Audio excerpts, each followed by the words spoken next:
Hello everyone and welcome to a spectacular miniature that just finished from round 5 of this year's English Chess Championship. Obviously the year is from my previous video. We are currently in 2024, if you guys are wondering. And yes, today is the birthday of the great Paul Charles Morphy. Today he will be 187 years old.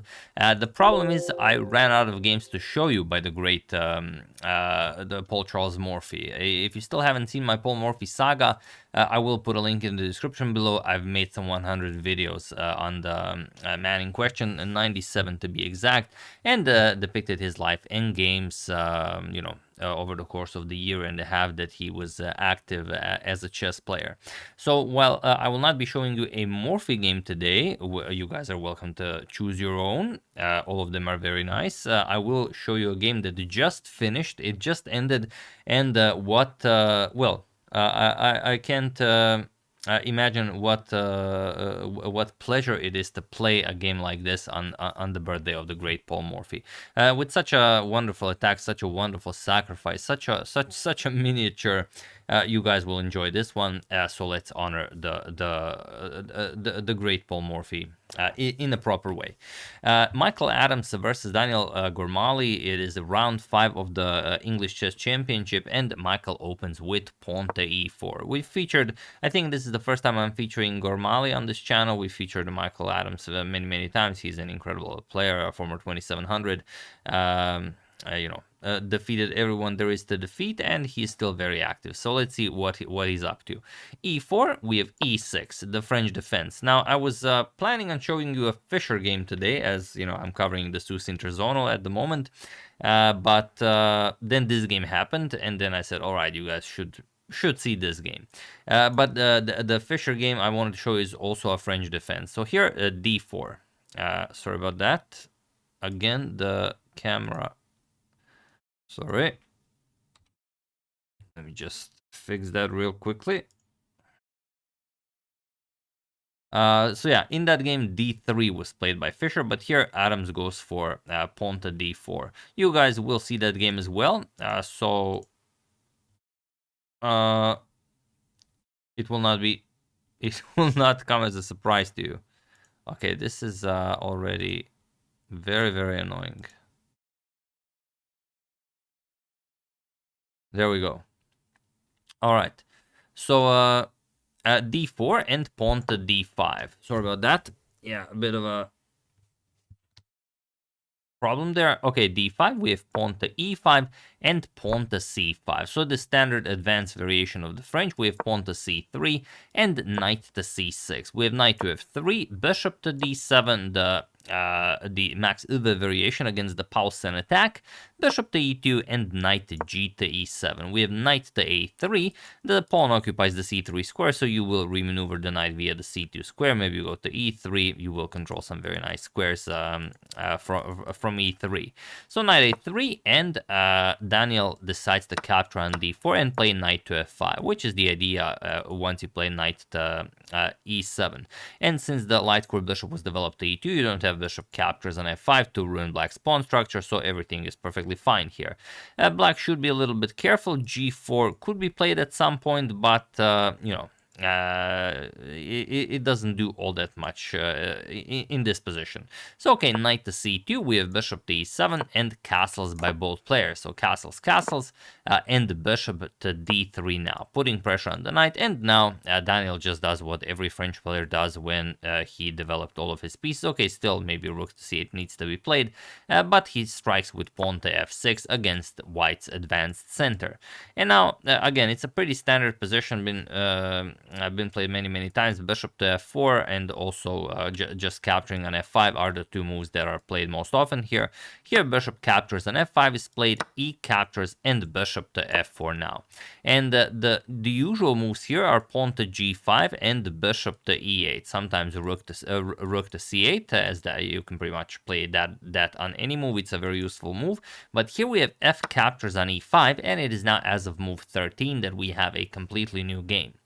So let's check it out. D captures on e5, we have bishop to e6, and now queen to d2, developing the queen, gaining control of the dark squares, and also just connecting your rooks. We have rook to c8, and now rook f to d1.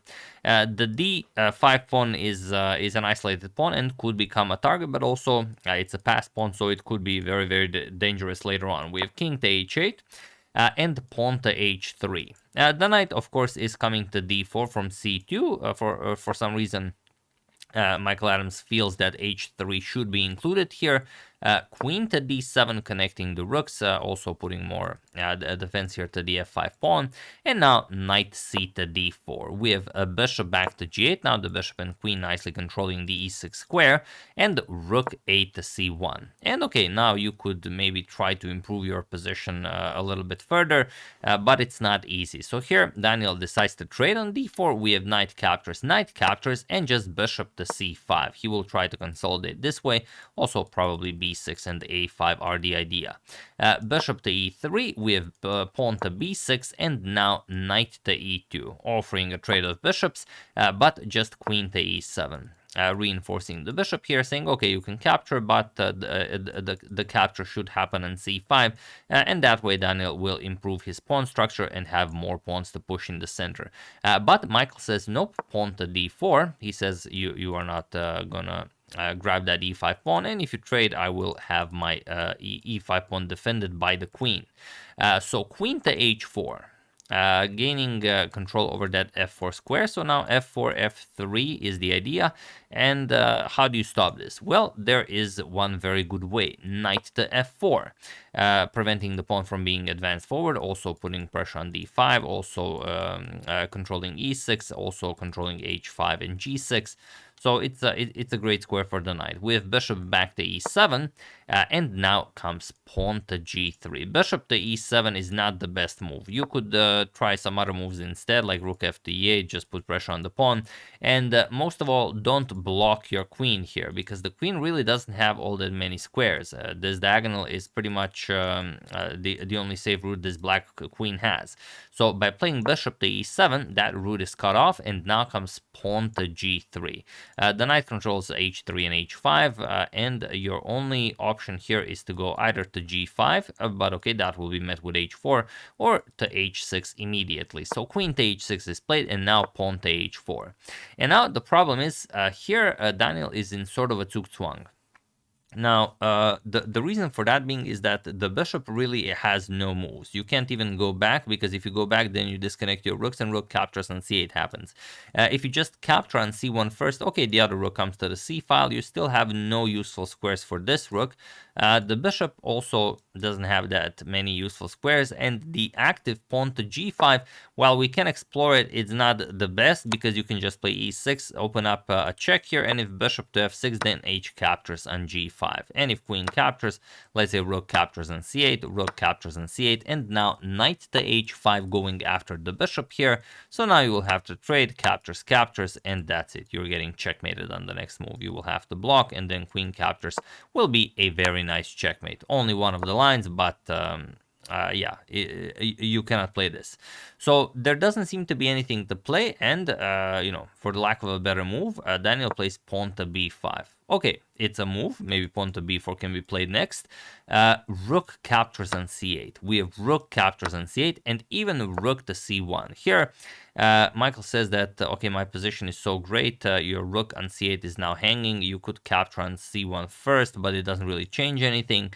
So here, one thing you can notice is that a few moves before this trade and before b5 was played, b5 was also played to free up the a6 square for the queen, because the queen does not have any other squares here. The queen can only come to a6. So by playing pawn to b6 to b5, you freed up the a6 square. So queen to a6, and now there is one really awesome move that forces resignation on the spot. Feel free to pause the video and try to find this move while I give you a couple of seconds, and you know, really try it, as today is the birthday of the great Paul Morphy. You guys will honor him greatly.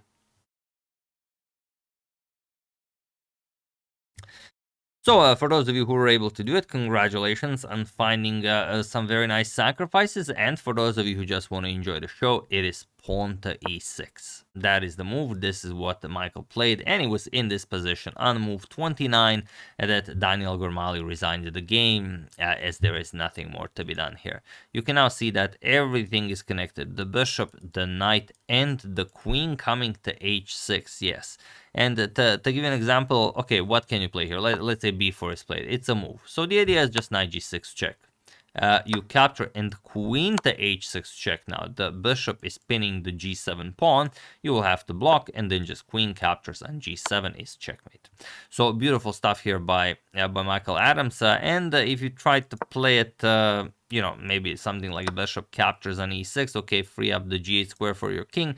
It doesn't help. Still knight to g6 check, and okay, if you capture, it's the same thing, queen to h6 check followed by queen captures on g7 checkmate.